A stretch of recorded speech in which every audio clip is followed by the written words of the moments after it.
So, Alan, I hear you made it through quite the obstacle course to be with us here today. My car, my trusty Subaru, which I love so much, my cherry red Subaru Outback, it decided to turn on me. The trunk refused to open, and it would just beep, and it was terrible because it got stuck in the closed position, but it thinks it's open. And when the trunk is open and you try to drive, the car beeps at you, which is ordinarily good. But if the trunk is closed and the car just beeps at you with this incessant like beep, beep, beep, beep, beep, beep, beep. And it's been doing this for 3 days now, but it will stop beeping after like 30 seconds of driving. But if you stop, it'll start beeping again. So my wife and I have been like planning out our routes for the last 3 days in terms of like, what are the stop signs that we feel comfortable kind of rolling through? And so finally it was fixed. You admitting to traffic violations on a podcast? I would say they were very safe rolls through. And only when there was clearly no traffic. Come on. Who among us has not rolled through a stop sign? This is like the movie Speed with Keanu Reeves, except it does have a little bit of that vibe to that. I will also say, because Alan does not live here in Washington, D.C., the stop sign camera capital of the world, he does not run the same risk of very large tickets for rolling through stop signs that the residents of the District of Columbia do. Just to be clear, when I say rolling through, I mean you drive at 2 miles an hour, because I think like if you can get to 2 miles an hour, the car thinks you haven't stopped and therefore will not restart beeping. But I fixed the problem. It turns out they had to replace the widget in the sprocket with the thingam whatever. And now I can stop at stop signs like a law-abiding and not crazy becoming American.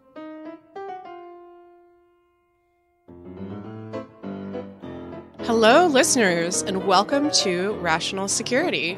I am one of your co-hosts, Quinta Jurecic, thrilled to be in the virtual jungle studio with my other co-host, Ellen Rosenstein. Hello. And we are flying Scotless this week. Our fearless leader, Scott Anderson, has abandoned us. I am taking the co-host chair, or the host chair. I'm first among co-hosts. And we are delighted to be joined by the one and only Molly Reynolds. Hi, guys. It's good to be back. Yeah, you're going to be coming back a lot in the next couple of months, Molly. Yeah. Get used to it. Exactly. We're discussing 2 Congress topics this week, and so we could not do that without you, Molly. And indeed, thanks to the one and only Speaker of the House, Kevin McCarthy, we are calling this the We Need to Talk About Kevin Again edition, because we're pretty sure that we have already used that joke, but we're gonna drive it into the ground. And that leads me to the 3 topics in this week's news. So the first topic we'll be discussing, what is impeachment really? Speaker of the House, Kevin McCarthy, has announced an impeachment inquiry against President Biden, seemingly with the goal of finding something to impeach him over. Will this do anything to hold back the slavering hordes of the GOP far right from coming for McCarthy's speakership? Our second topic is the investigation of Donald Trump. House Judiciary Committee Chairman and fearless Trump defender, Representative Jim Jordan, has fired back against Fulton County District Attorney Fani Willis over the Georgia state indictment of Donald Trump, announcing that he's planning to investigate Willis for engaging in what he terms a politically motivated prosecution. Willis has responded by accusing Jordan of seeking to obstruct a Georgia criminal proceeding. What kind of authority, if any, does Congress actually have to conduct this kind of oversight? And for our third topic, we're moving beyond the first branch of government to discuss, of course, Elon Musk once again. A new biography by Walter Isaacson has sparked some controversy thanks to Isaacson's description of a decision by Musk to turn off Starlink coverage near Crimea to block a Ukrainian maneuver there over the course of the war. Isaacson has, to some extent, walked back his own reporting on this, but the incident still raises questions about Musk's influence and power on the global stage and his ability as a private actor to shape the course of war. So for our first topic, Alan, let me hand it over to you. So as I was telling Molly before we started recording, one of the things that I love whenever Molly makes an appearance on Rational Security, beyond, of course, her expertise and her wit and just general delightful smile, is that because Molly Reynolds knows literally everything there is to know about Congress, it makes my job as the person introducing these topics very simple, because I can just turn to Molly and say, hey, Molly, so what's going on here? So, Molly, what's going on here? What exactly is it that Kevin McCarthy did? My understanding is that usually when the House wants to impeach the president, there's an actual vote by the House to start an impeachment inquiry, and that Kevin McCarthy, as recently as 2 weeks ago, said that was going to be how it was going to be. And then yet, in the last, on Tuesday, he just directed the House to begin an impeachment inquiry, whatever that means. So what does that mean, and why did he do it? Sure. So, yes, we're recording this on Wednesday. Earlier this week, Kevin McCarthy had a press conference, and he said that he was directing relevant House committees to open an impeachment inquiry into President Biden. This is, in a lot of ways, very similar to a press conference that Nancy Pelosi held in September of 2019, doing exactly the same thing. Notably, several weeks after Pelosi's version of this press conference, the House did have a formal vote to open an impeachment inquiry in the first impeachment of President Trump. All of the reporting this time around indicates that Republicans do not plan to do that. I think in large part because it is not at all clear that they have the votes within the Republican conference to adopt a resolution formally starting an impeachment inquiry. There are a number of folks who have said publicly that they are not convinced that it's the right thing to do at this juncture. And then just given the number of House Republicans who represent districts that Joe Biden won in 2020, it certainly would be a heavy political lift if McCarthy actually brought a resolution on an impeachment inquiry to the floor. So there are sort of a couple questions that flow from this. One is, does it matter? Does it matter what Kevin McCarthy did yesterday is unlikely to involve a vote of the full House? And this is, as you might expect, sort of a complicated question. On one hand, there's a Lawfare piece that I wrote with our former colleague Margaret Taylor in 2019 on this question. There are a number of powers that House committees now have as kind of a matter of course, particularly around subpoenas, that in previous decades they did not have kind of inherently as part of the rules of the House. And so it used to be that if a House committee wanted to do a really vigorous investigation that involved issuing a lot of subpoenas, they needed particular authorization from the House to do that. That's no longer true. Now, if a House committee wants to issue a subpoena, it doesn't need to go to the full House to do that. That power has evolved in the House over time. And so on one level, there are lots of reasons why back in the day, you would have needed a special resolution to authorize an impeachment inquiry that you no longer need because House committees just have more investigative powers than they used to. So on the other hand, there is this argument that somehow impeachment and impeachment as started by a resolution with a full vote of the House is somehow different from regular oversight. And there is a OLC opinion that was released or kind of drafted in January 2020 that makes this argument that says that the House does actually have to have a formal impeachment vote on a resolution authorizing an impeachment inquiry for the subpoenas that flow from that to be valid, because, again, they are somehow qualitatively different than regular subpoenas. I am skeptical of that argument, but it is out there. And so there is, I think, an open question as to, does this matter? So that's kind of a substantive discussion. And then, politically, why does it matter that Kevin McCarthy came out and did this? I think he thinks that this might help mollify some of his more reactionary members on the right end of his conference. I think we saw pretty quickly that does not necessarily appear to be true, that they are still unhappy with various things about Kevin McCarthy and how he is leading the House Republicans. And so it's not clear to me that if part of the choice to announce this week was to try and bolster his political standing, it's not really clear to me that that's working. Yeah, so there's a lot in there and a lot to draw out. I want to focus for a moment on the allusion or the reference you made to the OLC opinion released back during the first Trump impeachment, in which DOJ, as you said that absent a official House vote beginning an impeachment inquiry, these subpoenas sort of are null and void or whatever. This has been going the rounds in the press as kind of a haha against Republicans because an opinion from a Trump OLC is now going to help Biden. And the idea, I think, is that in the absence of a House vote, the Biden officials should not feel compelled to cooperate with whatever that these House committees do in terms of investigating Hunter Biden and Joe Biden and all of that sort of stuff. And I actually am curious if you think that helps or hurts the impeachment effort, because on the one hand, you could say, well, obviously, if the White House doesn't cooperate, then the impeachment doesn't get the facts the impeachment inquiry doesn't get the facts it needs. And so that harms the impeachment inquiry and helps Biden. But you could also say, this isn't actually about collecting facts. This is about waging this weird political fight.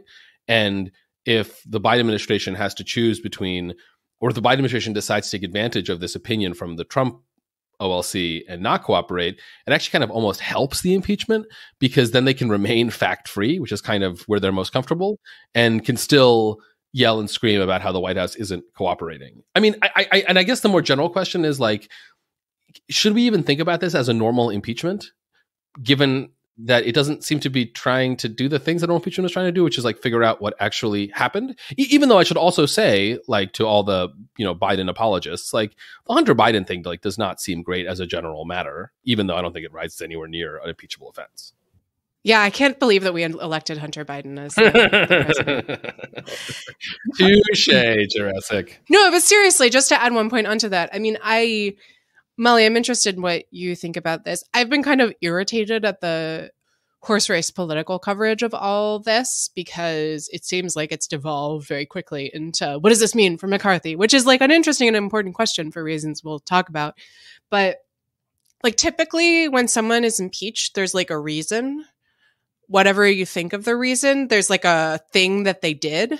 Whereas in this, it seems like it's vibes, and the vibes are not even particularly well defined, right? The vibes are Hunter Biden engaged in some influence peddling, ? Yeah, so there's a lot here. Just like Alan said, there's a lot in my initial comments. I think one, in slight defense of the kind of horse racy coverage of this, I mean, I think part of why the coverage has gone in that direction immediately is because fundamentally, I read this as being about Kevin McCarthy's political problems. Part of why this is happening now is because I think Kevin McCarthy is trying to solve a political problem. So we should probably talk about whether or not that's going to work, particularly because the political problem is actually ultimately a problem about funding the government, which is something about which we and everyone else do and should care deeply. That's one thing I'd note.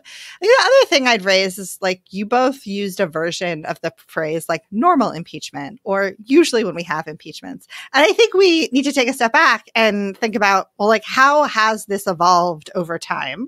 And the approach to the impeachment power.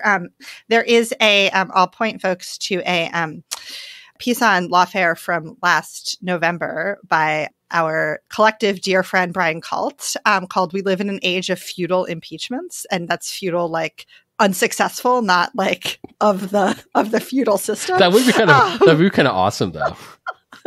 Yeah, I don't know what that would look like. The peasants put the baron on trial. Yeah. But anyway, but this is one of the arguments that Brian makes, essentially, that we've had this evolution because of our political system in how Congress thinks about its impeachment power to the point where maybe what we thought of as normal impeachments pre-Trump may just not be a world that we're living in anymore.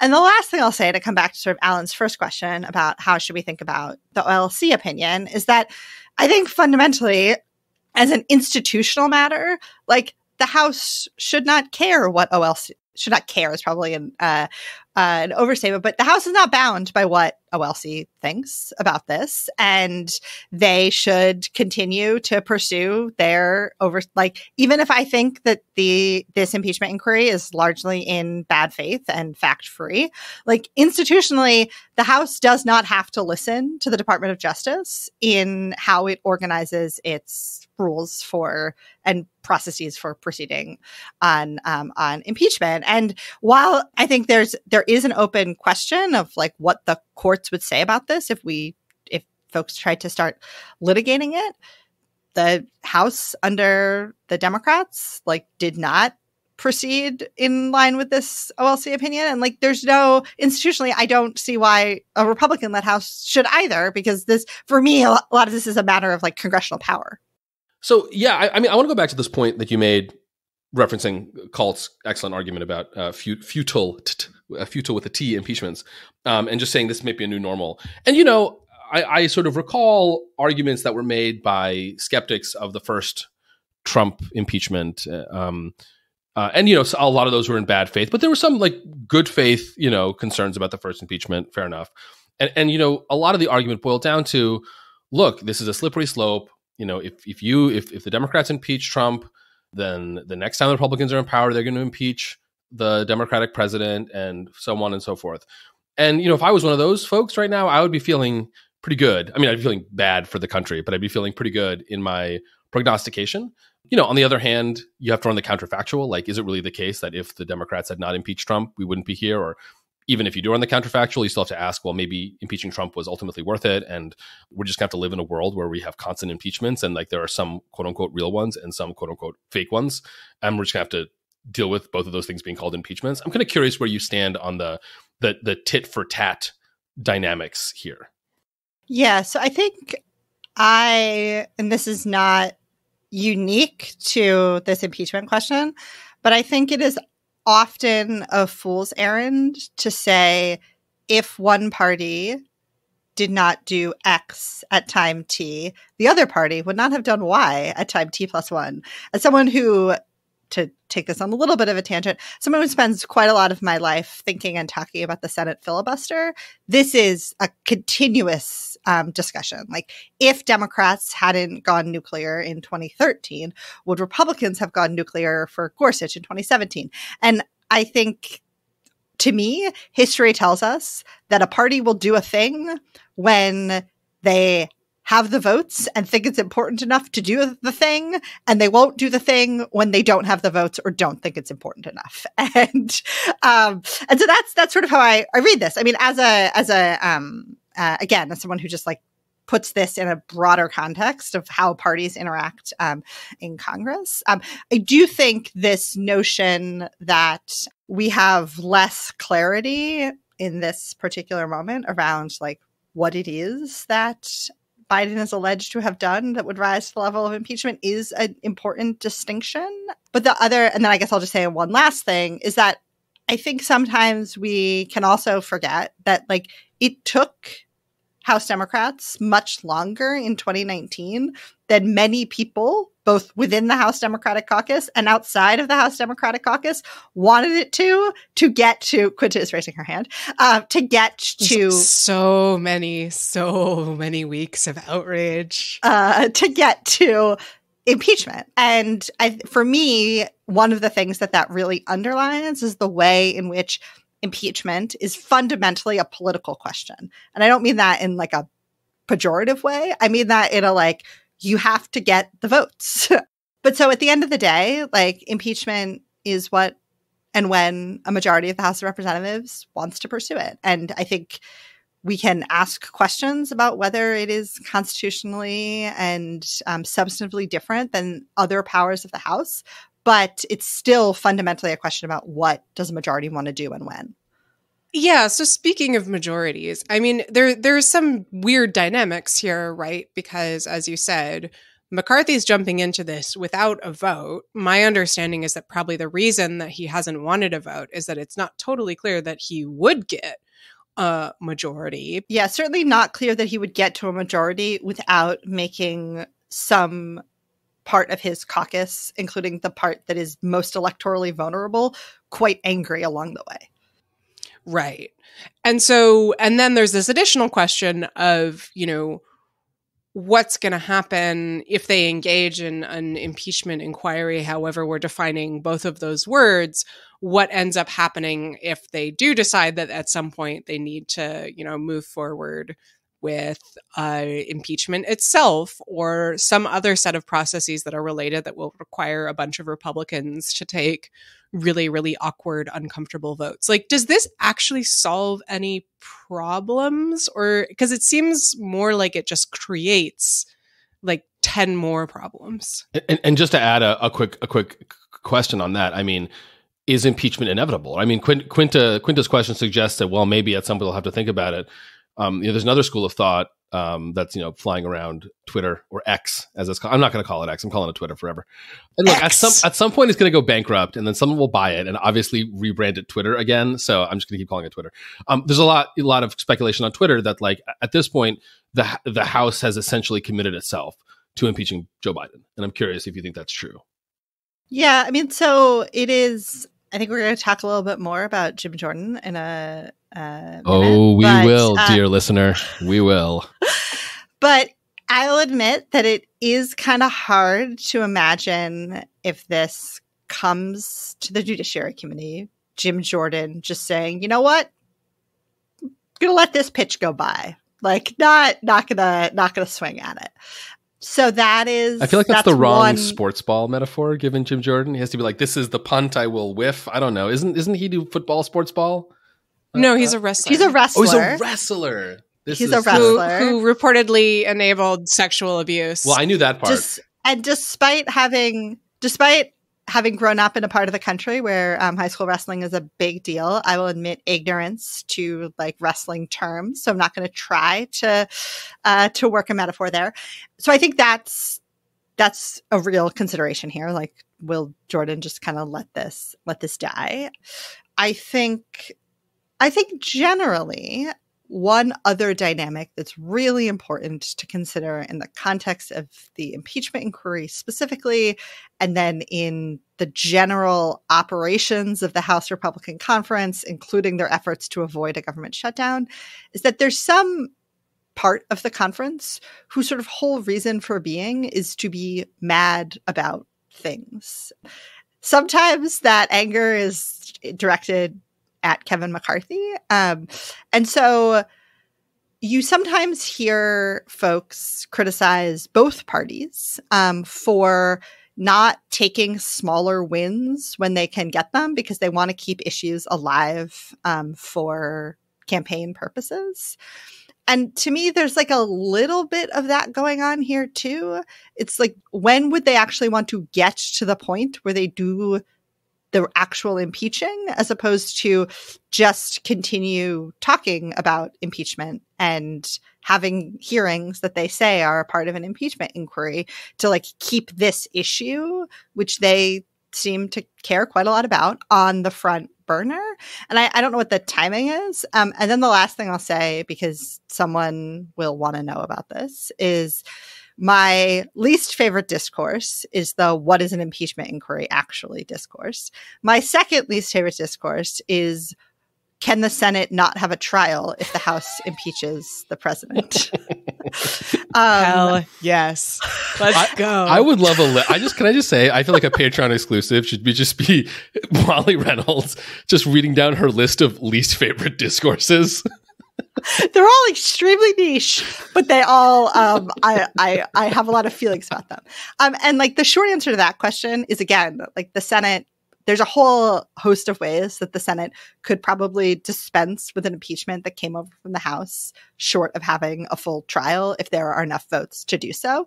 But it does, I bring this up though, because one of the other things you have started to see reporting on is like whether Republican senators are really jazzed about doing this. And the answer is some of them appear to be not especially excited about having to do this, in part because, and again, we can talk a little bit more about the relationship between this and the coming possible government shutdown, is that Republican senators by and large are more interested in doing appropriations bills and making sure that funding to Ukraine still flows, and all sorts of things. And so it doesn't seem like, at least some of them don't seem super excited about having to pursue this, either politically, substantively, or both.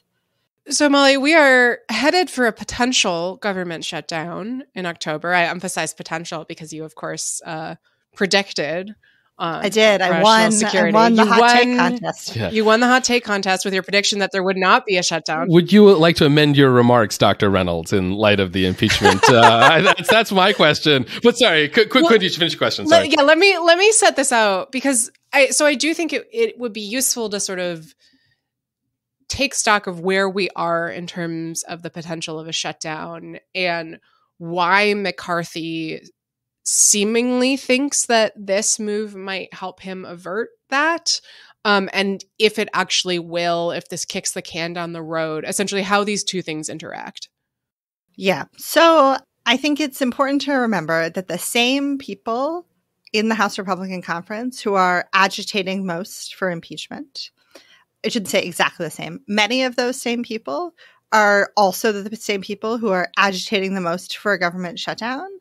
And their minds, or I should say, their willingness to vote for something that could actually pass the Senate and be signed by Joe Biden that would avoid a government shutdown, those votes are not going to change because Kevin McCarthy said they're going to do an impeachment inquiry. They were never going to vote for a continuing resolution to keep the government open past October 1st that the Senate would also vote for and that Biden would also sign. And they're not going to do so now just because Kevin McCarthy said we're having an impeachment inquiry. And so it is possible that one consideration here is he thinks that if he is going to have to make that part of his conference angry to keep the government open, that perhaps opening an impeachment inquiry helps make it less likely that they try to come after him as speaker. I am skeptical that their efforts to actually depose him as speaker would work. And so that really just gets us back to he's going to have to do something that makes a lot of his conference unhappy, and to keep the government from shutting down in 3 weeks, 2 weeks, 3 weeks. And just the question is is he willing to do that, or is he willing to shut down the government? And I still fundamentally think the answer is he would prefer not to shut down the government. He would prefer not to take that blame, in part because I think he probably realizes that what the pro-shutdown part of his conference wants, they're never going to get. There's no win for them here, in part because part of their whole reason for being is that they want to be mad about things. And they're not going to stop wanting to be mad about things because Kevin McCarthy opened an impeachment inquiry. It really does feel like someone needs to buy the entire House of Representatives a subscription to Headspace or the Calm app. They just need some more mindfulness. Rational Security is sponsored by. Yeah, we'll take it. We'll take it, guys. Well, I think this is a good transition. We're going from dysfunction in Congress to, great, more dysfunction in Congress. Let's talk about the quote unquote oversight of the Fulton County prosecution. So again, listeners, you may be aware that there's this little insignificant, tiny, not all important criminal prosecution going on in Fulton County of Donald Trump and his chief of staff and, a bunch more defendants. And this has made some people on Capitol Hill very upset, including the heretofore mentioned Jim Jordan, who is the head of the House Judiciary Committee. Last month, he announced that he would be opening an investigation into the investigation of Donald Trump in Georgia. He sent a letter to Fulton County DA Fani Willis, accusing her of politicizing and just bringing a political prosecution And then Fani Willis hit back in a very strongly worded letter accusing Jim Jordan of obstructing the prosecution of Donald Trump and defending the conduct of defending her own conduct and that of her office. So the first question, and again, right back to you, Molly, what in principle can Jim Jordan and the House Judiciary Committee do, either in a quote unquote oversight role, if you want to sort of treat them as good faith actors, or in an obstruction role, if you don't want to treat them as good faith actors, of the Fani Willis prosecution, or Fani Willis's prosecution of Donald Trump, or just of state prosecutions generally? It's sort of unclear what levers these people can pull, except for writing really mean letters to one another. I guess a couple things. So one, as I understand it, there is like Fani Willis's office gets a little bit of like federal grant money to do things. So like one, if what they were trying to do is really make her life difficult, like they could always pursue, provisions in the appropriations bills that they can't pass that would cut off funding to the Fulton County DA's office. I just love the shade that you just like throw in there, right? You have to be a quick listener. Appropriations that they can't pass. It's awesome. I mean, it's true. Fundamentally like one of the biggest challenges here, again, to like take this out a little bit, is that they have part of why they have no leverage in the negotiations over avoiding a government shutdown generally is because they have up till now been largely unable to pass their own appropriations bills. But anyway, so that's like one specific thing I would say. More generally, there is this just, I think, idea that Jordan can try and make Willis's life difficult, can send her letters asking for information. If she chooses not to comply, can subpoena her, can try to take her to court. The exact parameters of what he can ask for and what a court would say has a, to use Quinta's favorite term, legitimate legislative purpose as part of their oversight function is, I think, open. We know that if they were to try and litigate this, it would take forever. Also, Quinta can tell you that I've been talking repeatedly over the past week or so about the amount of time it took the Department of Justice to successfully prosecute Peter Navarro for contempt of Congress. The answer is 459 days. But so that, again, that's just to say that like, even if they were to actually try and litigate this, it would take a really long time, whether Willis would have to comply with the subpoena, because whether a court would say that like the House Judiciary Committee has a legitimate legislative purpose in trying to oversee the activities of a district attorney's office in the state of Georgia. I don't know, but I think that's the way to think about it. Yeah, I actually was, in fact, about to talk about legitimate legislative purpose. So for listeners who aren't as single-mindedly obsessed with this as me and Molly, this, of course, traces back to the Trump v. Mazars decision. And before that. There's a long line of jurisprudence that says that congressional committee's oversight power has to have a legislative purpose. That phrase and concept took on a particular role in Trump v. Mazars, but that is not its origin story. Yes, very, very fair. I guess I would say Mazars is kind of the point where that phrase starts to have a little bite and committees have to start demonstrating what their legislative purpose is rather than just kind of waving their hands around and declaring that it is so, for good or for ill, right? And so as with that OLC memo that we were talking about, this is a little bit of kind of turnabout is fair play, right? Where the institutional authorities and limitations that maybe Democrats were very enthused about under Trump can now get flipped on their head and encourage and or create problems for Republicans now that they're in control of Congress. I will say it's a little hard for me to see, given Mazars, given everything, how much information Jim Jordan is going to be able to get about an ongoing prosecution. I mean, never say never, but Alan, do you have any sense of that? I will totally admit that I'm talking kind of off the top of my head here, but my sense is that the ability of Congress to kind of start mucking around in an ongoing prosecution by a state government would raise like serious federalism questions, right? I mean, it would raise serious federalism questions. I mean, to be honest, I think largely the issue is just as Molly alluded to, that this would be decided in litigation and that would take forever. But let me use this question to actually ask a question of my own that I think it segues into, which is, at this point, we've talked mostly about the Jim Jordan side of things. I actually want to talk a little bit about the Fani Willis side of things, because I will say, and maybe this is a bit of a spicy take, I did not love her response. I get where she's coming from. And again, I do not believe Jim Jordan is a good faith actor. At the same time, I don't think the use of the term obstruction was coincidental on her part, given that obstruction of justice is one of the things that at least the federal prosecution is charging Trump with, and it's just sort of generally in the air. I'm not that comfortable, frankly, with a state prosecutor, accusing, not explicitly, but at least implicitly, a congressperson and the head of the Judiciary Committee of a crime for asking for information about what is one of the most important and influential criminal cases in American history. Even, to be clear, let's stipulate, right, that Jim Jordan is not exactly a model for, good faith, disinterested public service. I have always been a little bit uneasy with the idea that state prosecutions should ever be permitted of, the president of the United States. I mean, again, I'm not implacably opposed to that. And I think actually we're very lucky in that it was Fani Willis, of all people, who is bringing this case, because I think, of the many different kinds of state prosecutions, I think Fani Willis is very much a straight shooter and has a lot of integrity. But, call me unhappy with the tone of this. And, Quinta, tell me if I'm being sort of too prissy about this and if I'm just sort of over-rotating on the tone policing.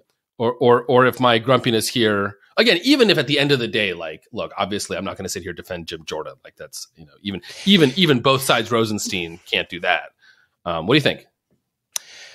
Yeah, I mean, I don't know, right? So I think part of what we may be encountering is that the dynamic, at least that I'm familiar with in terms of prosecutors sending a kind of brushback pitch to Congress, tends to be from DOJ, from the special counsel's office, right? And those are not elected prosecutors. There are different norms about how one behaves and the kind of rhetoric one uses. And, folks at DOJ, I'm sure, would like to think that that is in part what makes them superior to their state counterparts. But whether or not you accept that, I think that is part, I would expect some kind of letter from, Jack Smith to be very settled and sober and not include things like those who wish to avoid felony charges in Fulton County, Georgia, should not commit felonies in Fulton County, Georgia, which is a line that Willis includes. It's a good line. It's a good line. She's not wrong. She also at one point suggests that Jim Jordan can purchase a guide to the Georgia RICO statute for a cool $249 because he is not a member of the Georgia bar. Fani Willis is not without rhetorical talents. It's like, it is kind of funny. It definitely does feel like she's like playing to, resistance social media. Now, she is an elected prosecutor. So the dynamic, just from like a structural position, the dynamic is different there. I will say I am a little uncomfortable with the sort of like, enthusiasm for Willis among certain quarters, given what I would argue is her likely overly expansive use of the Georgia RICO statute in other contexts, and the truly appalling situation in the Fulton County Jail, which she's done very little, if anything, I think, to fix. And so to the extent that this feeds into kind of like that whole vibe, I'm a little uncomfortable with it. But I guess I would say instinctively I agree with you, but intellectually I can understand why it's coming from a different place. I don't know. Molly, do you have thoughts? Yeah, I guess I'll just add two things. The one is this, like, I think one of the things that Quinta, you in particular, are picking up on is, again, as I was saying before in the thinking about impeachments as like a fundamentally political question. Like, this is also a fundamentally a question of politics. And there are, as you pointed out, an interaction here, Quinta, of like politics and norms that is producing, I think, some of what we're seeing. The other thing to sort of draw out your hypothetical comparison between this letter and a similar brushback letter that might come from the Department of Justice. I also think it's worth remembering that, in Georgia, the whole reason that these people are being prosecuted is because they tried to overturn the results of the election, in the state. And so you can imagine why someone who is an elected official in a state where a whole bunch of people allegedly came in and tried to overturn the results of your presidential election in various ways might be differently angry about what and have their strategy shaped differently is probably a better way to put it by those circumstances. It would be very amusing to me if Fani Willis becomes a progressive prosecutor icon after all of this. Oh, she already is. It's hilarious. Oh, sweet, sweet progressives never learn.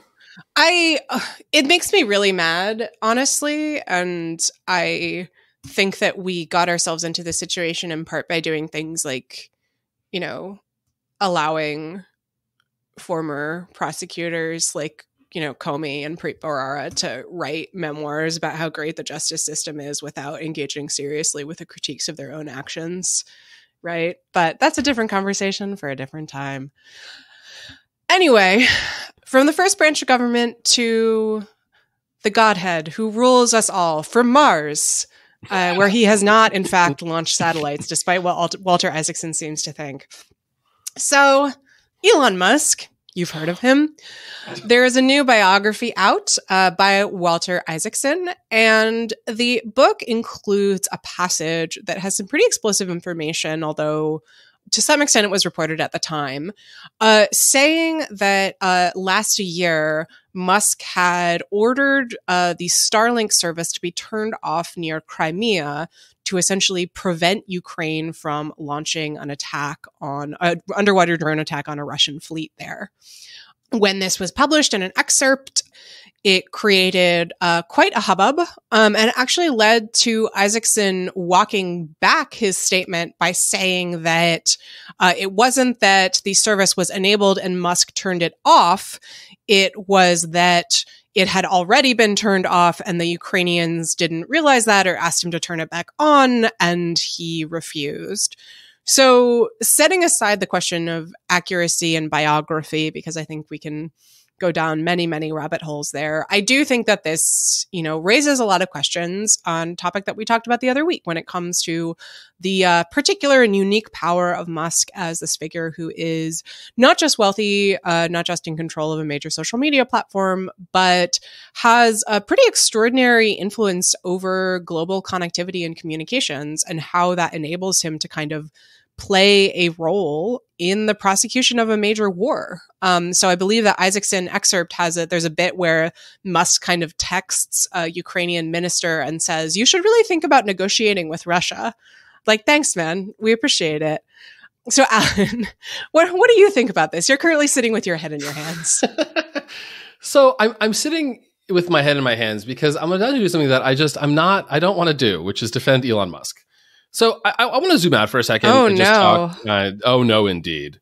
I just want to talk about what I'm almost certainly unoriginally going to call Musk derangement syndrome. Right. So everyone has heard of this problem of quote unquote Trump derangement syndrome, which is the idea that, particularly, let's say on the left, one can get so wrapped up in one's hatred of Donald Trump, very understandably so, that one just loses some basic critical faculties. I really think that there's a danger of this happening with respect to Elon Musk. I am not a fan of Elon Musk. I think that he has run Twitter into the ground and is just, doing really terrible things to our public discourse. I think he just mouths off about stuff he has no idea about, and that his, thoughts on the Russia-Ukraine war are not helpful and ones that I do not associate with. But I do think there's a sense in which people's revulsion for a lot of Musk really can turn off their critical faculties and make him into this sort of super villain that is, I think, neither true nor is frankly helpful to think about in that way. Let's talk about the sort of specific issue at hand, which is this question of what he did with respect to Starlink in Ukraine, and in particular, Ukraine's ability to conduct certain kinds of strikes on Russia. So unfortunately, I think the facts actually matter here quite a bit. I think there actually is a very meaningful difference. Maybe it's maybe this is just sort of casuistic and a sort of trolley car difference, but I think there actually is a difference between Starlink was operating a particular way Ukraine had access to it. And then Musk decided, no, I don't want Starlink to be used by the Ukrainians in this particular attack. And so he turns it off in this particular attack. That's very, very different, right? Then Starlink was not working in a particular way, or the Ukrainians asked for more facilities. And Musk said, yeah, I'm not that interested in that, right? To be honest, I think it is, even for someone like Musk, who certainly does not lack in self-confidence or self-assuredness, I am just skeptical that he would literally disallow a particular targeting move by the Ukrainians if they already had access to Starlink. It's possible, obviously, but like Musk is fundamentally a rational business person. And so I just am doubtful of that. I also think that there is, I mean, yeah. So it's sad that I made a face when Alan said the word podcast rational. is an auditory medium, and I obviously get what Quint is talking about, given what he is doing with Twitter, right? But he certainly has some rationality in him. I think also the kind of whisperings or the sense you get from the White House is not that that Musk, Freudian slip there, that Musk is acting as some sort of like rogue operator pulling the strings behind the Ukraine war. And that the White House, even if Musk did what he was alleged to do, would not be super unhappy with that, given that the White House is also spending a lot of its time trying to, prevent Ukraine from accidentally starting World War III. So again, part of it is just this factual uncertainty. But I think the bigger problem here is this framing that like it's Musk's job to help the Ukrainians prosecute the war to the fullest possibility because he happens to have Starlink. Like, it's just not. Like, it should not be a private individual's job to engage in a decisive role in like a profound military conflict. And it's not absurd for this person to want to have as little as possible to do with this. Now, it is the case that the facts on the ground are that Musk launched a bunch of satellites into low Earth orbit, and those satellites are really helpful. And then he let Ukrainians use them. And so like, it's kind of hard for him to say, well, I don't want to have anything to do with this.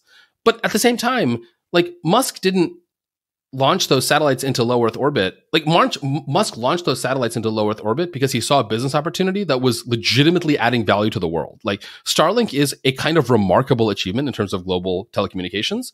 And it's not like any governments were competing with him. And it's not like any governments told him no. And so I think that people are just not appreciating that there is a real upside to the fact that this person has gotten to operate his businesses. Now, Twitter is not part of that upside, but Starlink, Tesla, SpaceX, these are remarkable achievements. And I'm not here to say that those remarkable achievements are due to Musk's genius. I don't know if that's true. I also don't care. But like, Musk saw a way to make a lot of money by providing a lot of value to humanity, which is through these satellites, which are legitimately very useful.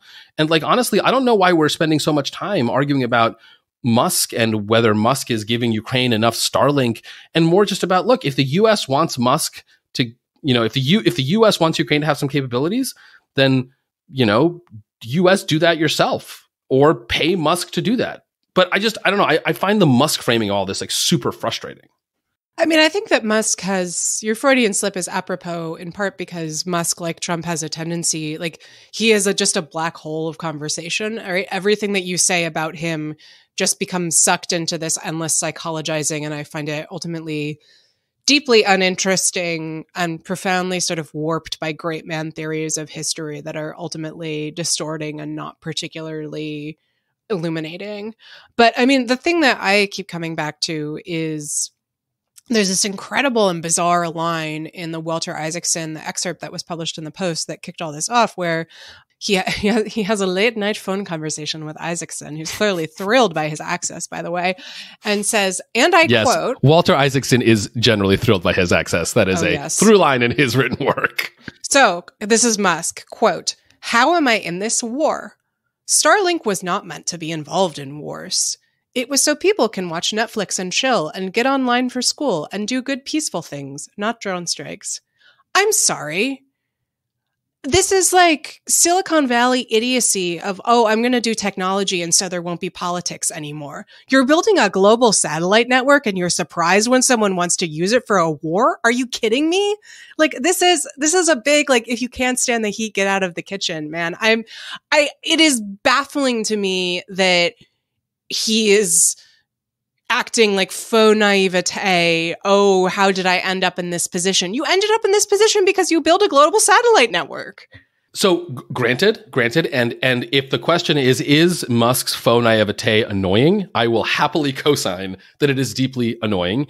And if the question is, does Silicon Valley think with a sufficient level of sophistication about its technology, I will happily co-sign anyone who says no. So all that is true on the table. My point is just that we actually, like, in our capitalist system, for better or for worse, I happen to think for better, but it's kind of the only game in town. We rely on private individuals to build a bunch of stuff and push a technological frontier, right? And then we rely on government to come in and say, this is a really cool thing, but there's like a piece of it that's going to have real profound geopolitical ramifications. And so we're going to come in and we're going to actively regulate either through informal or probably in this case would have been informal channels. That's the way it should work. But saying, well, Musk should either have to choose between launching Starlink and then apparently having to play a non-trivial role in the war in Ukraine, or, well, he just shouldn't launch Starlink to begin with. And that's a bad choice because we want people like that to launch Starlink, even if their motives are not, public spirited as Musk's would like us to believe that they are, but rather purely pecuniary. And that's what I find so frustrating, right? It's like, it's a good thing that Musk launched Starlink, and we, and if there are some sort of negative, weird global externalities, like that's fine. And the government should regulate that. And maybe Musk should lose money on that. But like the government has to step in at some point. But like this binary choice, I think, is just not a good way of developing our technological society. I mean, I guess I would say at that point, like, yes, the government does need to step in. And the question is, does it have the tools that it needs to step in? And also, how would, not just the executive, but also the courts and, yes, Molly, Congress, what would they make of this? Because I worry that, this has become a serious problem, but it's also become deeply politicized because of Musk's own posturing. And so my worry would be, even if we reach the point where, yes, something needs to be done about Starlink, if there were any kind of effort by the Biden administration to take action here, that it would run headlong into, Jim Jordan and his cohort saying they're only going after Elon Musk because, they hate free speech in America and apple pie. Yeah, I don't have much to add here except to say that the last thing the efforts to keep U.S. aid to Ukraine flowing needs is like a derailing of that debate by attaching Elon Musk and his politics to the question of like, what should the U.S. be doing in Ukraine? I think that there is a topic we didn't talk about when we talked about government funding is the prospects for another round of robust aid to Ukraine this fall. And I think that's like another issue in this big stew of issues. And I think that it is in part being kept on track by Mitch McConnell, for whom this seems to be very important, and he's been very successful at keeping Senate Republicans together on this issue. But I think if you are a person who cares about that, you really don't want like the Musk story getting attached to the debate over more funding for aid to Ukraine. Well, it would not be rational security if we did not close out with some object lessons. That's me doing my best Scott Anderson impression. Molly, let me start with you. Sure. So there is within the Lawfare cinematic universe a group, a faction of us who are quite interested in things related to the Troubles in Northern Ireland. I count Tyler at a minimum as in this camp, and so for those folks and for anyone else, I have a PBS documentary series to recommend to you that is called Once Upon a Time in Northern Ireland. Which is I believe it's 5 parts on the Troubles, and it is sort of through the eyes of ordinary people. It is both very hard to watch and very compelling, and so I recommend it to all of you. Alan, what do you have for us? So my recommendation is, I think, refreshingly for me, who mostly just does TV and fruit syrup recommendations. By the way, I just want to thank my other RATSEC listenership. Multiple people have emailed me in response to my last object lesson, which was about South Korean plum syrup called Chung. I've gotten like recommendations. Someone identified the plum tree in my backyard for me, so now I finally know what it is. I love the RATSEC community, so thank you for this. My object lesson this week is a wonderful book. I am very late to the party. It's over a decade old now. It's from 2012, called The Song of Achilles by Madeline Miller. She wrote that and then also wrote a kind of a sort of follow-up book called Circe. Her thing is that she basically is doing kind of retellings of the Iliad and the Odyssey, but sort of in contemporary fictional form. I mean, it's amazing. I haven't read Circe yet, though that's next on my list. The Song of Achilles is a retelling of the Iliad, which is about a period in the Trojan War, in particular about Achilles, the great hero who refuses to fight and then ultimately is brought to fight against the Trojans by the death of his. In the Iliad, it's somewhat ambiguous. His sort of best friend Patroclus, but pretty clear is his lover. And so Miller has taken that story and done sort of a full kind of Bildungsroman from the perspective of Patroclus. And it's amazing. It's amazing. The book is amazing. It's beautifully done. It's just a wonderful introduction to the Homeric myths, but mostly just as a piece of literature. Like it moved me in a way that fiction has not moved me in some time. And so I just enormously recommend that book, whether or not you think you're interested in the Iliad or not. I suspect that for like real classic heads, there's like a ton of like fun Easter eggs woven in throughout the book that I, who have not read, the classics since high school, mostly missed. But just standing on its own, it's fabulous. The Song of Achilles by Madeline Miller. All right. And I'm also going to come in with a television recommendation. I have been watching the HBO series Telemarketers.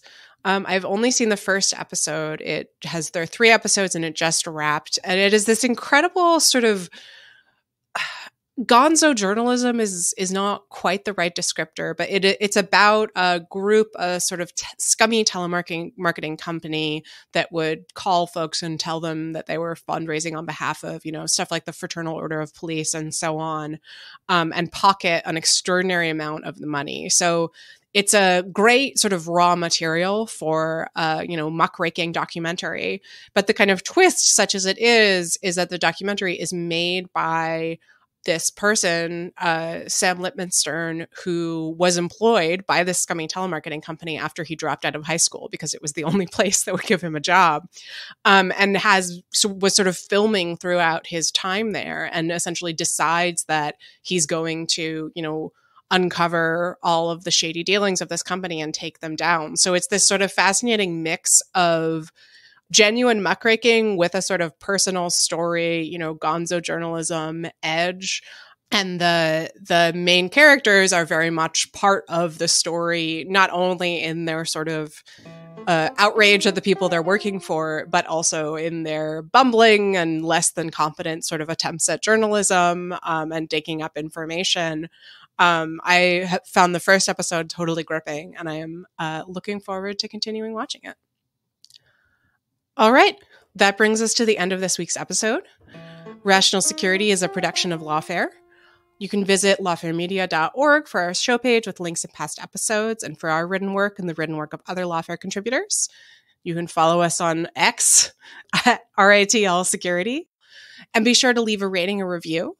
You can also sign up to become a material supporter of Lawfare on Patreon for an ad-free version of this podcast. Our audio engineer and producer this week was Noam Osband of Goat Rodeo. Our music, as always, was performed by Sophia Yan, and we are, of course, edited by the wonderful Jem Patja Howell. On behalf of my co-host, Alan, and our special guest, Molly Reynolds, I'm Quinta Jurecic, and we'll talk to you next week. Until then, goodbye.